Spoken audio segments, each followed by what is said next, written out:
What's happening, people? And once again, welcome back to youtube.com/CubCamTV for this, another edition of the Cubcast, our new regular news section where we take in all of the latest goings-on in and around the world of international music. We're based here in the UK, but obviously we tried to cover as much news across Afrobeats, dancehall, amapiano, and sort of all the different sounds in between those. Really excited to get into today's edition of the Cubcast, however, because we are going to be looking at, in my opinion, the top 5 leading acts within the Afrobeat sound for 2022 so far. Now, it's been a fantastic start to the year. We have seen some killer recordings, and I want to make sure that you guys are aware this list isn't in order. These are just the overall top 5 that I think have had the best starts to the year so far.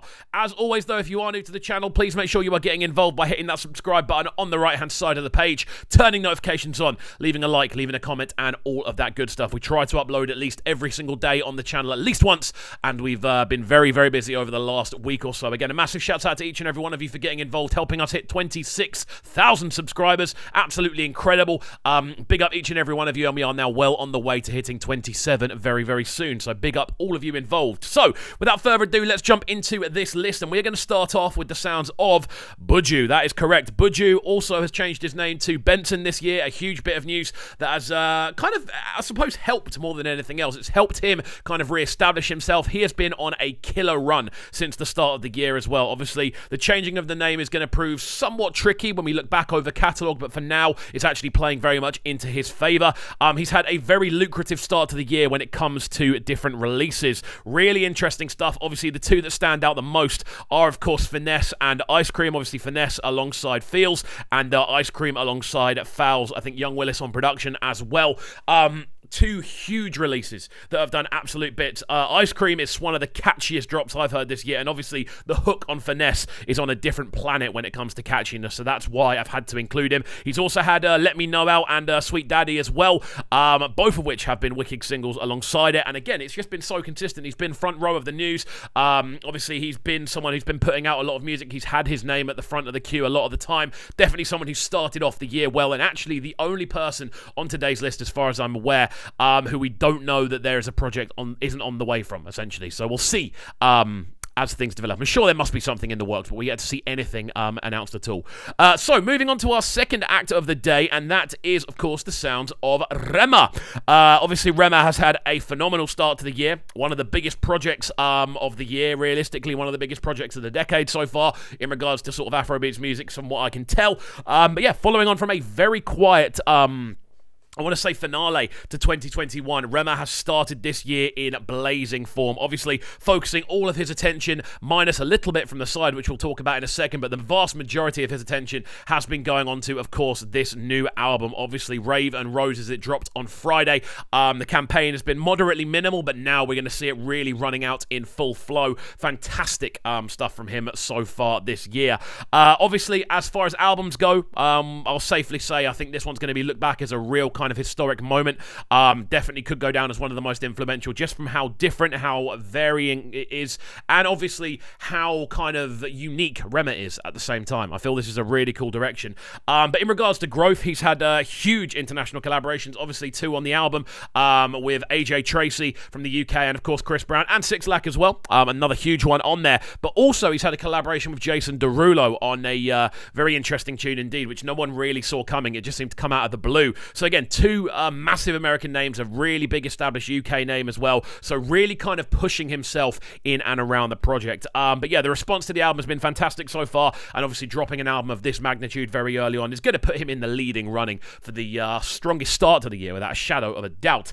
Moving forward then, we're going to get into number 3 on today's list, and that is the wonderful Ayra Starr. Now, we've got lots to talk about when it comes to Ayra. She's been very, very busy from what we've seen. 2021 was a year for her where we saw her debut album land, and 2022 realistically had to be a strong one for her, and she's been popping up with some really interesting collaborations. I've got all of my notes written down here, so I just want to make sure we can actually go through them. Obviously, the new mix of Love Don't Cost a Dime, the official re-up version, sounds absolutely fantastic. She slotted into that one really nicely and helped give it a serious boost. Alongside this as well, her link up with LAX, obviously entitled Options, done absolute bits as well. That's a tune I've been running on radio for a hot minute. I've actually run every single Ayra Starr tune on radio this year on playlist because they always have a catchy feel, and she's really come at this year with this idea of kind of collaborative and, again, a lot more sort of features more than anything else.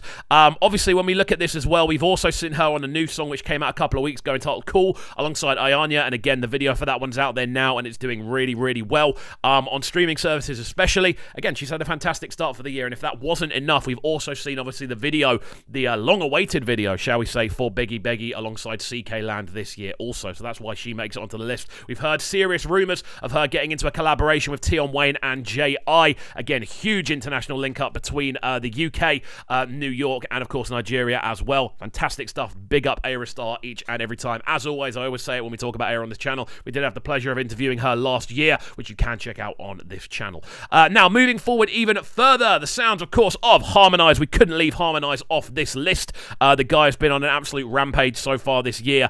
At the start of this year, we did see that Harmonix wanted to start the year with a seriously heavyweight release run. He's spoken about it himself, and this is exactly what we have seen. Obviously, 2021, we saw the launch of High School towards the end of the year, which absolutely thumped. I can't lie to you, such a solid project. However, 2022, he has been extremely active when it comes to collaborations and, of course, music videos as well. He's been linking up with a ton of international artists and dropping a load of video content on his YouTube channel and other people's YouTube channels as well. Wicked link up with Bruce Melody, a huge link up with D-Tware as well, which I think actually came out last year, but we'll kind of round it around. But crazy, really solid run from him. He opened up the year with the video for Serious Love, which we did react to here on the channel. We then saw him go on to make Waka Wangu, also the official Omoyo remix alongside Jane Misso, and of course Bakresa, alongside a ton of additional video content to match. So the work rate is definitely not going unnoticed. Harmonix has had a spectacular start to this year.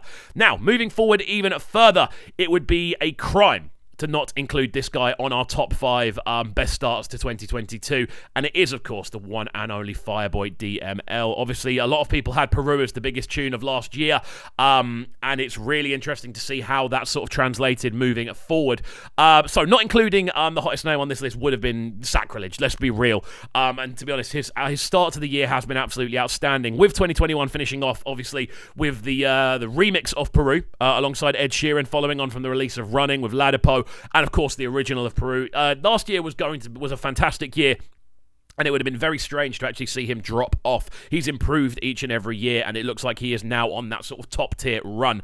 We also saw him collaborate with Western last year as well, which I really like the look of. But we have seen a string of remixes, obviously, surrounding Peru so far this year, again featuring a huge international names, the likes of, pretty sure, Blast, 21 Savage have both been involved. And then, of course, the collaboration that no one expected, but everyone has been sort of had mixed opinions on. Personally, I really like it, and that is, of course, joining Madonna on the official Frozen remix by Sick Kick. Again, no one really saw this one coming. Really exciting to see just how popular it's been.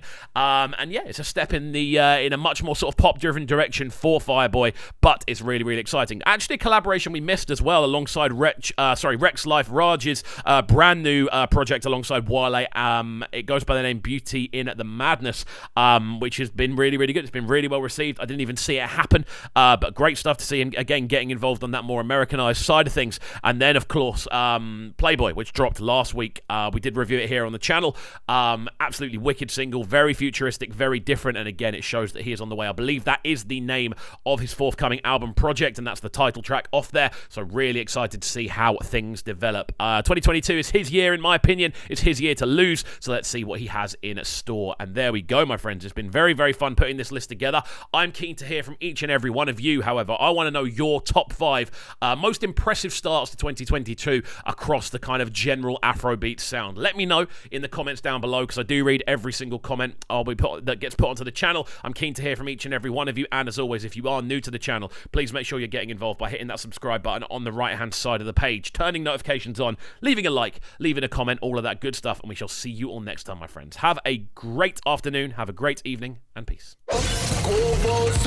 Sounding so good right now.